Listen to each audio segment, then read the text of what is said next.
Episode 3 শুরুতে আমরা দেখতে পাই ম্যাশ ফিনের কাছ থেকে তার ঝাড়ুটি চায়। আর এটা কোনো ঘরটর পরিষ্কার করার ঝাড়ু না, এই ঝাড়ুর মাধ্যমে হচ্ছে ওরে। তো এটা শুনে ফিন খুবই অবাক হয়ে যায় আর ভাবতে থাকে যে ম্যাশ এত দরকারি একটি জিনিস কি করে ভুলে যেতে পারে। তো এরপরে সিনে আমরা দেখতে পাই টিচার তাদের সবাইকে শেখাবে যে কি করে ঝাড়ুর মাধ্যমে উঠতে হয়। তো সেখানে সবাই তাদের জাদুর মাধ্যমে ঝাড়ুটিকে হাওয়ায় ভাসাতে পারলেও ম্যাশ সেটা পারে না, কারণ ম্যাশের কাছে তো কোনো ম্যাজিক্যাল পাওয়ারই নাই। তখন একটি ছেলে ম্যাশের মজা নিতে শুরু করে আর ম্যাশ রাগ হয়ে মাটিতে জোরে একটি লাথি মারে আর ওই ঝাড়ুটি বাউন্স করে তার হাতে চলে আসে। এটা দেখে ওই ছেলেটি প্রচন্ড অবাক হয়ে যায়। এরপরে আমরা দেখতে পাই ওই ছেলেটি ম্যাশকে রেসের জন্য চ্যালেঞ্জ দেয়। এরপরে আমরা দেখতে পাই তাদের দুজনের মাঝখানে রেস শুরু হয় আর রেসটি শুরু হওয়ার আগেই সবাই ম্যাশকে ফিনিশিং লাইনে দেখতে পায়। অন্যদিকে ওই ছেলেটি এখন স্টার্টিং লাইনেই ছিল। আর এগুলো দেখে সবাই খুবই অবাক হয়ে যায়। কেউ কিছুই দেখতে পায় না যে আসলে কি হয়েছিল, শুধুমাত্র ফিন ছাড়া। ম্যাশ প্রথমে তার ঝাড়ুটি হাতে নিয়ে অনেক জোরে ছুঁড়ে মারে আর এরপরে সে ওটার উপরে লাফ দিয়ে উঠে বসে। আর এই জিনিসটা সে এত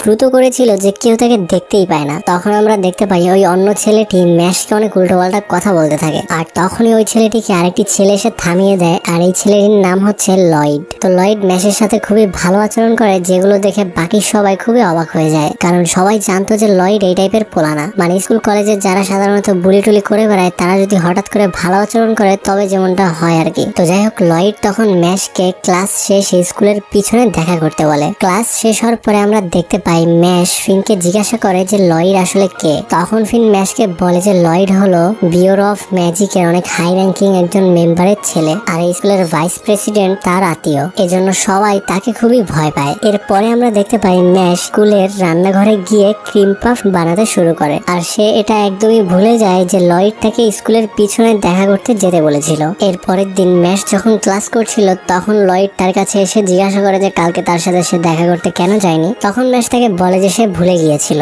এটা শুনে লয়েডের প্রচন্ড রাগ হয়, কিন্তু সে তাকে কিছু বলে না আর ম্যাশকে জিজ্ঞাসা করে যে আমি শুনেছি তুমি নাকি ডিভাইন ভিশনারি হতে চাও। এর উত্তরে ম্যাশ হ্যাঁ বলে। তখন লয়েড তাকে বলে তুমি যদি আমার সব কথা শোনো তাহলে আমি তোমার ডিভাইন ভিশনারি হতে সাহায্য করতে পারি। এরপরে আমরা দেখতে পাই লয়েড ম্যাশকে দিয়ে তার জুতা পরিষ্কার করানো হতে শুরু করে আর অনেক রকম কাজ করায় আর ম্যাশ লয়েডের বলা প্রতিটা কাজ কোনো প্রশ্ন ছাড়াই করত। তো এর পরের দিন ম্যাশ যখন ক্লাসে তার বইটি বের করে তখন সে দেখতে পায় যে তার বইটি ছিঁড়া আর এই কাজটা ফিন করেছিল লয়েডের ভয়ে। তো তখন ম্যাশ ফিনের সাথে তার বইটি একসাথে পড়তে চায়। ফিন তাকে মানা করার পরেও ম্যাশ গিয়ে তার পাশে বসে পড়ে এবং তাকে কিছু ক্রিম কেক দেয় আর বলে আমার ভাগ্য খুবই ভালো যে আমি তোমার মতো একজন ফ্রেন্ড পেয়েছি। আর ম্যাশের এত ভালো ব্যবহার দেখে ফিনের খুবই খারাপ লাগতে থাকে ম্যাশের জন্য। এরপরে সিন আমরা দেখতে পাই লয়েড ফিনকে বলছিল যে ম্যাশের বই খাতা ছিঁড়ে আর মজা পাওয়া যাচ্ছে না, তাই সে ফিনকে ম্যাশের জামা কাপড় পুড়ে ফেলতে বলে। কিন্তু যেহেতু ম্যাশ ফিনের সাথে এতটা ভালো ব্যবহার করেছে এবং তাকে ফ্রেন্ড বলেছে তাই ফিন আর এটা করতে চায় না, কারণ সে নিজেও ম্যাশকে নিজের বন্ধুর মতো মনে করে। আর লয়েডকে ফিন মানা করার কারণে লয়েড ফিনের ওপর প্রচন্ড রেগে যায় এবং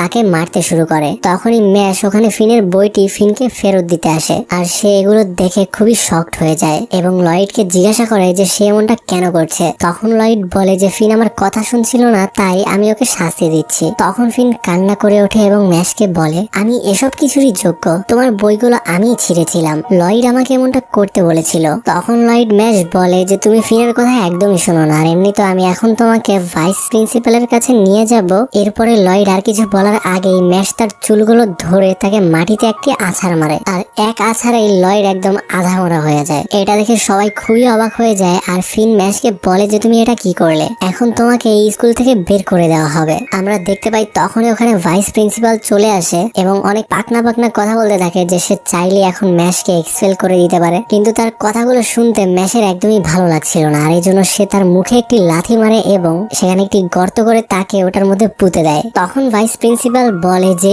এটার জন্য আমি তোমায় যে কোনো সময় স্কুল থেকে বের করে দিতে পারি। এটা শুনে ম্যাশ তাকে বলে আপনি যদি আমায় যে কোনো সময় স্কুল থেকে বের করে দিতে পারেন তাহলে আমিও আপনার যে কোনো সময় মাটির মধ্যে পুঁতে দিতে পারি। এরপরে সিন আমরা ম্যাশকে হেডমাস্টার ওয়ালবার্গের রুমে দেখতে পাই। সে ম্যাশকে বলে যে ম্যাজিক বিউরো থেকে তাকে স্কুল থেকে বের করে দেওয়ার পারমিশন এসেছে আর ম্যাজিক বিউরোকে তোমরা হাইকোর্টের সাথে তুলনা করতে পারো। তো যাই হোক, তখন ম্যাশ হেডমাস্টারের কাছ থেকে ক্ষমা চায় আর হেডমাস্টার ওই লেটারটি পুড়িয়ে দিয়ে বলে যে আমি এই পজিশনটি এই জন্য সিলেক্ট করেছি যাতে এই পৃথিবীটি একটি সুন্দর এবং শান্তির জায়গা হতে পারে, যেখানে উচ্চ শ্রেণীর মানুষরা যাতে নিম্ন শ্রেণীর মানুষদেরকে অত্যাচার না করতে পারে। আর আজকে আমি তোমার উপর খুবই ইমপ্রেসড হয়ে গিয়েছি কারণ তুমি তাদের প্রতিবাদ করেছো। তখন হেডমাস্টার ম্যাশকে ডিভাইন ভিশনারি হওয়ার জন্য কি করতে হবে তা এক্সপ্লেন করতে থাকে, কিন্তু ওই সব কিছু ম্যাশের মাথার উপর দিয়ে যাচ্ছিল। তখন হেডমাস্টার তাকে সহজভাবে বলে যে তার প্রতিটা ক্লাসে তাকে টপ করতে হবে, আর এটা করতে বলে সে একটি করে গোল্ড কয়েন পাবে, আর তার কাছে যত বেশি গোল্ড কয়েন থাকবে সেটা তার জন্য তত বেশি ভালো। তো যাই হোক, ভাইস প্রিন্সিপাল এবং লয়েডকে মারার জন্য